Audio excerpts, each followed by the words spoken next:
KDMC आयुक्त doctor Indurani Jakhar यांच्या निर्देशनाने डोंबिवली विभाग परिमंडल 2चे उपायुक्त विजयकुमार द्वाशे यांनी काल डोंबिवली स्टेशन परिसराची पाहणी करून स्टेशनमधून बाहेर येताना नागरिकांना मोकळा श्वास मिळावा, प्रवाशांना रेल्वे स्थानकाच्या बाहेर येताना चालण्यास योग्य जागा मिळावी यासाठी स्टेशन परिसर, रस्ता, फुटपाथ हा फेरीवाला मुक्त करण्याचे नियोजन करून काल डोंबिवली विभाग एसीपी सुहास हेमाडे यांची डोंबिवली विभागातील सहाय्यक आयुक्त यांच्या सोबत जाऊन भेट घेऊन आगामी कारवाईसाठी पोलीस बळाची मागणी केली। येत्या 2 दिवसात डोंबिवली पूर्व पश्चिम स्टेशन परिसर नागरिकांसाठी फेरीवाला मुक्त करणार आणि पत्याऱ्यांना मोकळा श्वास येऊ देणार असे डोंबिवली विभाग परिमंडल 2चे उपायुक्त विजयकुमार द्वाशे यांनी सांगितले।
डोंबिवली पूर्व आणि डोंबिवली पश्चिम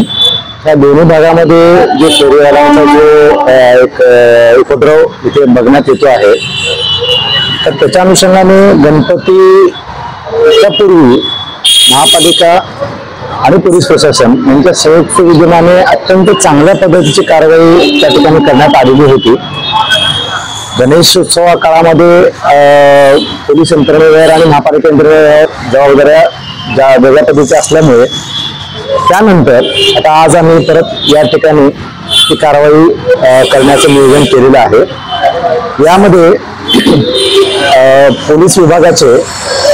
जे अधिकारी आहेत त्यांची आम्ही भेट घेतलेली आहे आणि महापालिकेचे जे संबंधित प्रभाग अधिकारी आहेत त्यांची पण आम्ही मीटिंग घेऊन त्याचं आम्ही सूक्ष्म नियोजन केलेलं आहे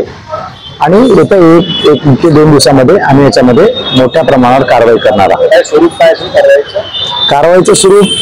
सर्व फेरीवाल्यांना म्हणजे जे वाहतुकीला अडथळा किंवा पादचारी नागरिकांना जाण्यासाठी जो अडथळा त्यांच्यामुळे निर्माण होतो आहे, तर त्याच्या अनुषंगाने त्यांना तिथून काढून किंवा त्यांचा माल जप्त करणे आणि तो परिसर मोकळा ठेवणे हा कारवाईचा एकंदरीत स्वरूप असणार आहे.